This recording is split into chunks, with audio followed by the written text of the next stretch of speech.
On commence ce journal par une triste nouvelle, ce journal de la culture, la disparition de Guy Laporte, le plus connu des chefs de village.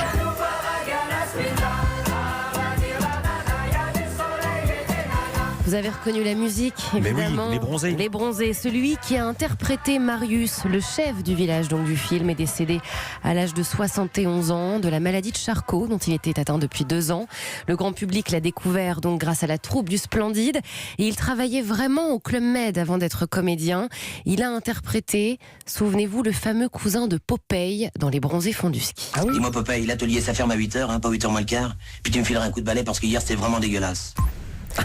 J'adore cette Culte. réplique. Oui, oui. Il répondait derrière, Thierry Lhermitte, je t'expliquerai. Guy Laporte a également tourné pour Pierre Jolivet, son complice également au théâtre. Pierre Jolivet qui lui avait par ailleurs offert son dernier rôle à la télévision dans Concours de danse à Piriac.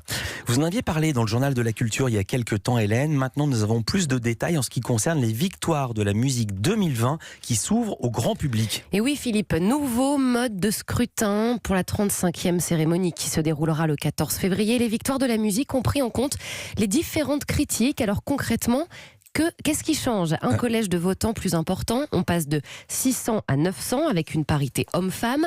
Dans les 300 votants supplémentaires, 100 seront dans le milieu de la musique et 200 sont des non-professionnels choisis suite à un appel à candidature. Ils disposent chacun d'un vote égal à celui d'un professionnel. Ils ont pu participer au premier et deuxième tour pour écrémer les nommés. Alors ensuite, autre changement, il n'y a plus 13 catégories, mais 8. Vous oubliez